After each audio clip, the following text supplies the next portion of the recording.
Hi y'all, I'm Chase, and this is my 2017 Road King. The Milwaukee-Eight 107, affectionately known as Alice, and we are going for a ride, and oh boy is this treacherous. They just laid down gravel, and boy, you can tell it's like a bunch of little marbles. Boy, it is butt puckering, let's call it. So but I think today's video is going to be about, well, this is my my annual, or I don't even know what you want to call it, my day of remembrance for my brother. St. Patrick's Day ride. It's not St. Patrick's Day, it's going to be rainy and crap on St. Patrick's Day here. So it's the day before. But if you don't know, it's been now, my God, it's been 13 years since my brother was murdered. On St. Patrick's Day, he was home on leave from Iraq. He had done his second tour of duty. He was a, oh God, I can't remember what it was. I can't remember the designation, but he drove semis over in Iraq for the Army. He was a specialist. He came home, and there were some words exchanged at a bar between some people, and the guy that the words were exchanged with came back. He was looking for someone else, but I guess my brother was there to take a load of buckshot from him right in the gut. So, and I miss riding.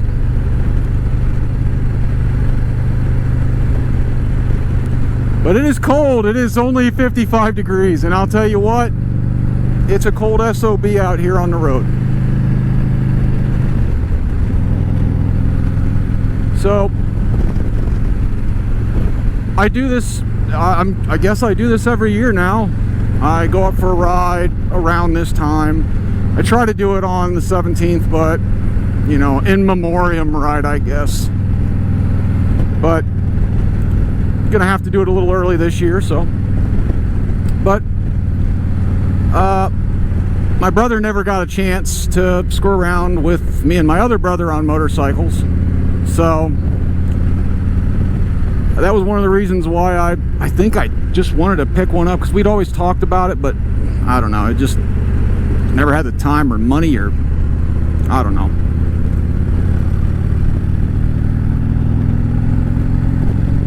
Man, the torque is just, you can come and just roll out of a corner and wow, that is nasty looking. Somebody dumped half a load there. But I don't know, I think about them a lot, and this time of year is always extra hard. I mean, we're a bunch of dirty Irish mix, my family. Well, half of it, the other half are English Protestant, but one half is dirty Irish mix, and you know, St. Patrick's Day is a big celebration day for us, or at least it was. Now it's, I hate to say this and it feels bad, but everyone looks at it as just another day that they try to forget, most of the people in my family. So, but that would kill my brother. He really loved St. Patrick's Day because, well, he liked to drink and he liked to go out and have a good time. So I guess that's just the way it is. So, but anyways, I decided a long time ago, well, not too long ago, a few years ago, that I was not going to let someone take away from my brother what he enjoyed, and, you know, by doing that, taking it away from the rest of my family and me. So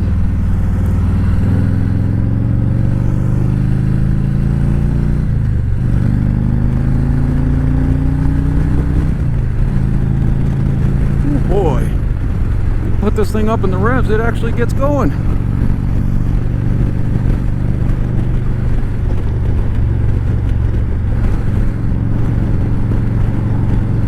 But anyways, I do this every year now, at least for the last few years. I go for a ride.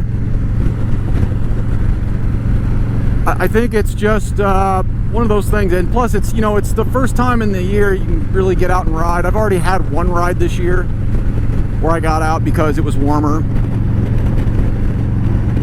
But this one's more for my brother, in remembrance, I guess. It's really hard to talk about. I'm sure there's going to be a lot of jumps in this video because it's just rough. And I know it's been 13 years, but damn, every morning I wake up, I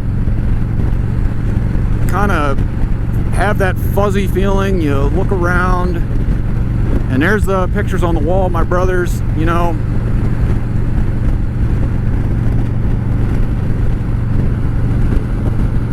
And you look at it, and you realize immediately. I mean, it's an every morning thing for me. I realize immediately, my brother's gone.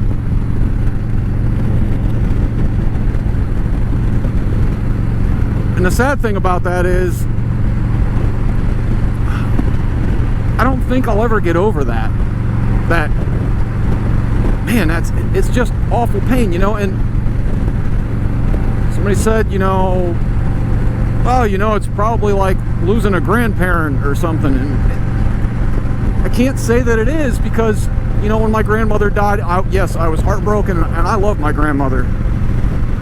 But, you know, it's not so much as a shock when it's someone that's you know, they've reached, you know, the end of their life. You know, they've come to old age. It's a natural thing. So yes, it hurts. And man, I loved my grandma. My grandma was great. And I think about her often, but it's just not the same.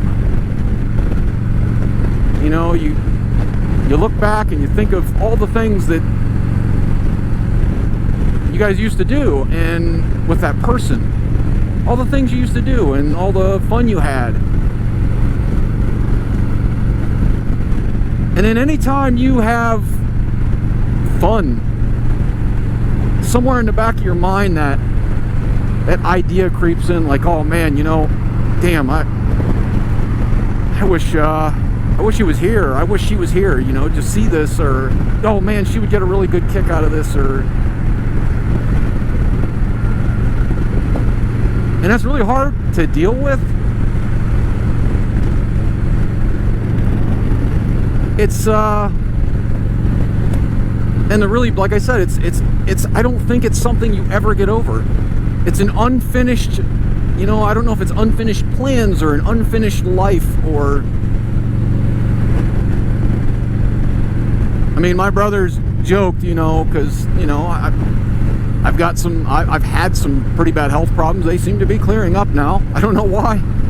I'm grateful. Don't get me wrong. I'm grateful my health problems are clearing up. But my brothers would joke, oh, when, you know, Chase dies, I'm getting all his stuff. Oh man, he's already willed it all to me. It's gonna all be mine. And yeah, that was true. It was a joke.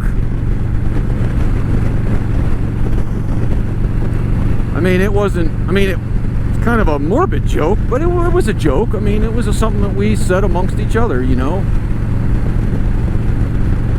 And I think it's because my brothers, I tend to hold on to stuff and value things more than they did. I don't know why. One of my brothers, he's that way. He values stuff. But my other two brothers, the one that's gone,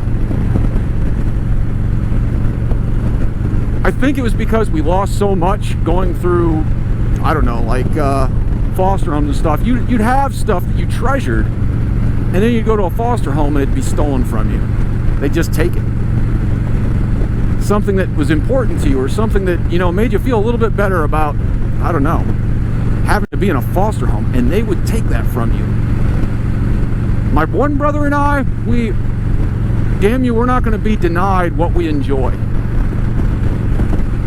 And we were going to, if we had to, we would go and re-buy that very same thing again.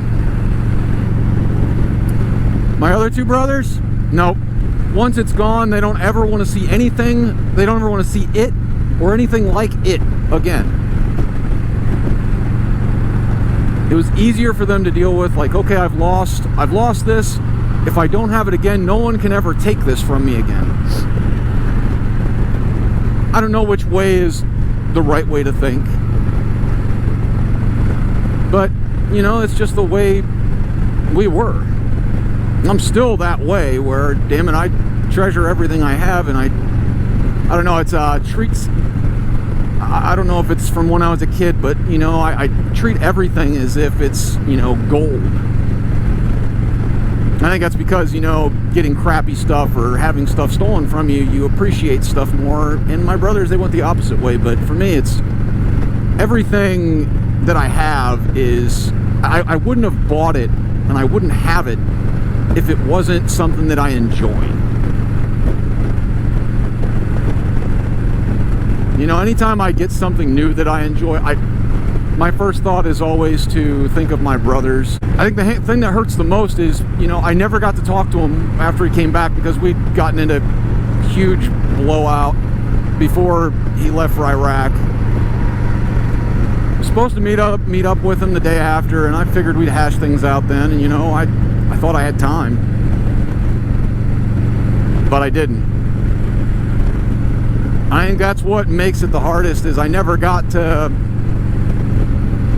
I don't know, bury the hatchet. And that sucks, really does. It sucks bad. Don't waste time. You don't know what tomorrow brings. And it could be you. You don't know how much time you have. You really don't. You don't know how much time they have. So fighting with the people you care about, or you don't want to leave things unsaid or undone.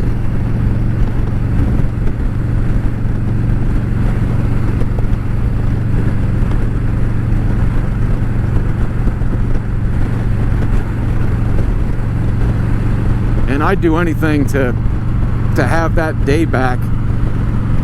I would have said screw it. I would have went, and I would have. I don't even care. I don't even know what we were fighting about. I know we had a falling out, and I think it had to do with he was acting strange.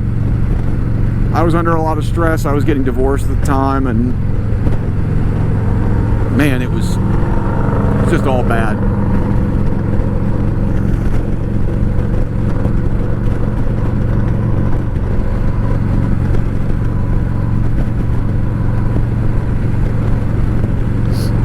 Yeah,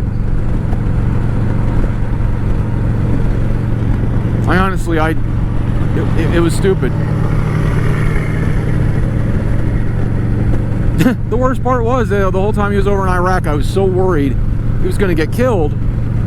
You know, because driving trucks on those highways over in Iraq, U.S. military, you know, semis, those are nice big targets. I remember reading somewhere that they were, back then, they were one of the, you know, most dangerous jobs there was to have. So, and I remember worrying the whole time that he was over there, he was going to get killed before I had a chance to talk to him again. When he came home, I was so relieved. So relieved. I thought, oh my God, he's safe now. Turns out he was safer in Iraq, apparently.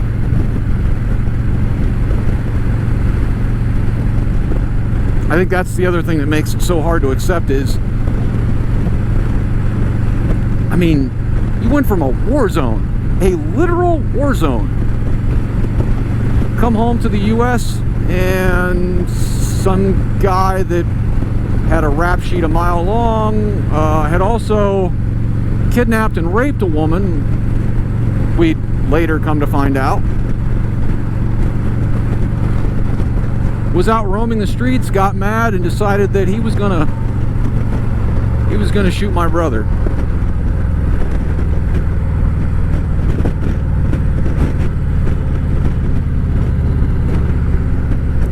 Yeah, it's a hard one for me to accept.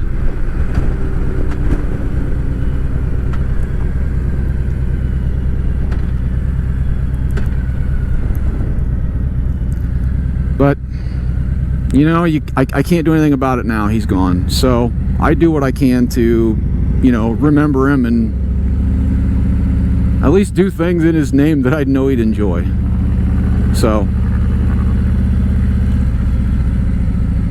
I guess that's all. This is just, I don't know. I don't even know what you want to call it.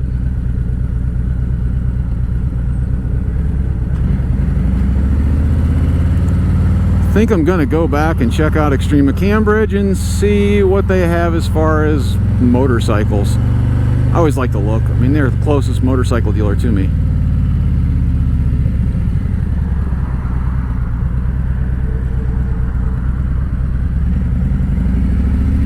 I guess that's going to be all, guys. Like, comment, subscribe. Click that ding-a-ling if you want to be notified of any new videos I come out with. All that stuff helps with the YouTube algorithm.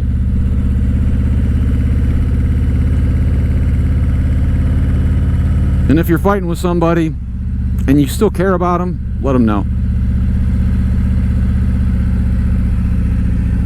Don't leave anything unsaid or undone, like I said before. You might, or they might end up regretting it. Bye, y'all.